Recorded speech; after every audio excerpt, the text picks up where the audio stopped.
Police officers many times make mistakes in their DUI investigations. It is extremely important to evaluate all of the different mistakes that the police officers can make, because that can have a result in your case where we could get the case dismissed, we can get it reduced, we can get it dropped.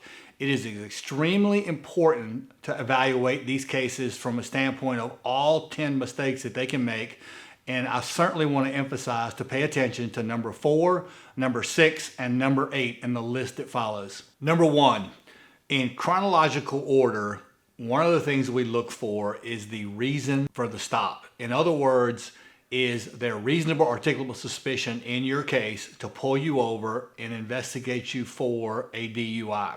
As we've seen in many cases in the past, the police officers are making a mistake by pulling people over without reasonable articulable suspicion. License and registration, please. It's too rich. And that is the legal standard in Georgia that they must meet in order to pull you over. In regards to this, if there is no reasonable articulable suspicion to stop you, then all evidence is suppressed based on the illegal stop. I recently had this happen in a case where there was a very high blood test result, but because of the fact that there was no articulable suspicion to stop the person, all that evidence was suppressed, including the field sobriety evaluations and including the blood test above the legal limit. All charges were dismissed in that case. Number 2, the second mistake that we see police make in a lot of cases is a delay from the initial stop to the actual investigation. There are great cases out of the United States Supreme Court and the federal circuits that require the police officers to be diligent and expeditious in investigating these cases. Those are the exact words used by the U.S. Supreme Court. There have been cases where we have had 10-second delays resulting in all evidence being suppressed because the police officer did not diligently and expeditiously investigate the reason for the stop, or as the U.S. Supreme Court calls it, the mission of the stop. Hey, that's against the law. You're coming with me. Can't touch me. Can't touch me. Number 3, another mistake we see often is the police officer requiring someone to take field sobriety evaluations, but in reality, they are voluntary and cannot be required. So we see police officers tell people all the time, I'm required to make sure you're less safe, or you're not less safe to let you leave. I'm required to conduct these field sobriety evaluations. You must get out and comply with my instructions. A lot of these instructions are given in different points of time, but it's very confusing to you and the driver as to whether or not they're required.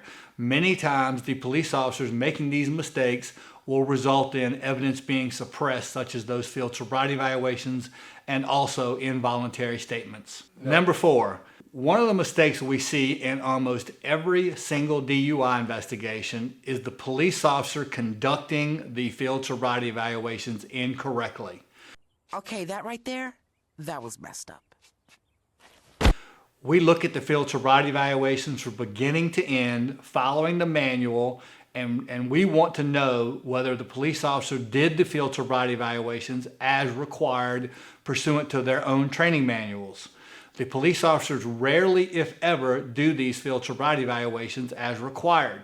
In a recent case, my expert on field sobriety evaluations evaluated them and determined that the field sobriety evaluations that were done incorrectly, my client failed. The field sobriety evaluation that he did correctly, my client passed. This is extremely important in defending DUI cases. The police officer that I use as my expert is an ex-trainer for the standardized field sobriety evaluations, and he actually evaluates all of these cases as if he's doing the training of the officer to determine whether or not he would have passed the proficiency exam that he would have been required to pass in order to become post-certified on standardized field sobriety evaluations. In many of my cases, in our cases in the firm, we find that the police officer would not have passed the proficiency exam to even be certified on field sobriety evaluations. Number 5, the police officers many times will make this mistake, and that is relying on the field sobriety evaluations when the actual evidence is not reliable from a scientific standpoint. The field sobriety evaluations have been studied by Dr. Spurgeon Cole. He's a PhD in psychology. And in his study, that he found that 46% of people without any alcohol in their system whatsoever were determined to be impaired by experienced police officers by doing field sobriety evaluations. And I'm going to repeat myself because it's hard to believe.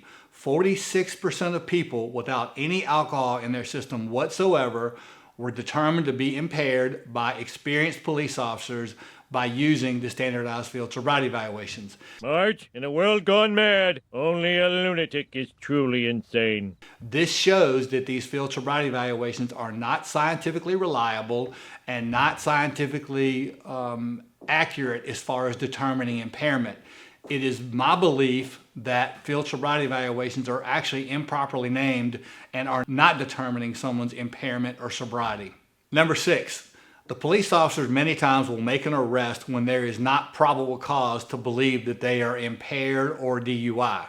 So we evaluate these cases, we evaluate the field sobriety evaluations, we evaluate from the stop, from the vehicle in motion, through the personal contact, through also the field sobriety evaluations, and those are 3 phases of a DUI investigation. They are the 3 phases that we try and look at to determine whether or not the police officer has probable cause to even make an arrest. If we win on this particular issue, then all evidence is suppressed and there is no probable cause for a DUI. Number 7, the police officers many times will not read the implied consent warning properly. They will forget to read it in its entirety, or they will read it late, which means not at the time of arrest. I totally forgot. Bitch, you forgot? All of these mistakes are scrutinized by my office to determine whether or not the breath or blood test is admissible or whether or not a refusal of those tests are admissible. The one thing that we do is we analyze this from beginning to end on the videotapes, watch these videos all the way to the station to make sure what information that our clients relied on and make sure that the person was not coerced unlawfully into taking a test. Number 8. A mistake the police officers make a lot is when they give information in response to questions or in response to implied consent issues. Many times my clients will ask questions of the police officer and the police officer gives incorrect legal information and incorrect legal advice. Well, apparently I was wrong. The one problem with the advice in DUI cases is rarely do they read Miranda warnings. So when the police officer does not read a Miranda warning, it is left to the officer to explain other rights, and they're doing it incorrectly in many cases. In the cases where they're giving them incorrect legal advice, it can result in suppression of evidence. Number 9, a mistake that police officers make a lot is not following their protocols for the breath testing. The breath testing protocols are in a manual produced and put together by CMI, who's the manufacturer of the Intoxilizer 9000. CMI is located in Owensboro, Kentucky, and Georgia has adopted their manual with some minor changes. One of the things that we see is that police officers don't understand error messages on the machine. Many times the police officers don't understand when there's interference detected. Many times the police officers don't follow the proper protocols as it relates to observing someone for a 20-minute time period before giving them a breath test. We get the CAD reports and other information on the case, watch the videotapes, and evaluate whether or not the police officer has done his job and followed all of the protocols in regards to the Intoxilizer 9000. And finally, number 10, the police officers and law enforcement many times make mistakes in regards to blood testing. I may have made a mistake. So the officers are required to get a certified phlebotomist to draw the blood. Then the blood should be stored in a refrigerated container. Then the blood should be submitted to the crime lab and tested in a timely manner. Many times there are mistakes made during this process. We evaluate all aspects of the chain of custody, where the blood was stored, and where it was located before testing. We also evaluate all of the gas chromatography reports, what are gas chromatograms is what they're called. We evaluate those to determine if there are mistakes that are visible in regards to the actual output of the machine. We also look at the averages of the results.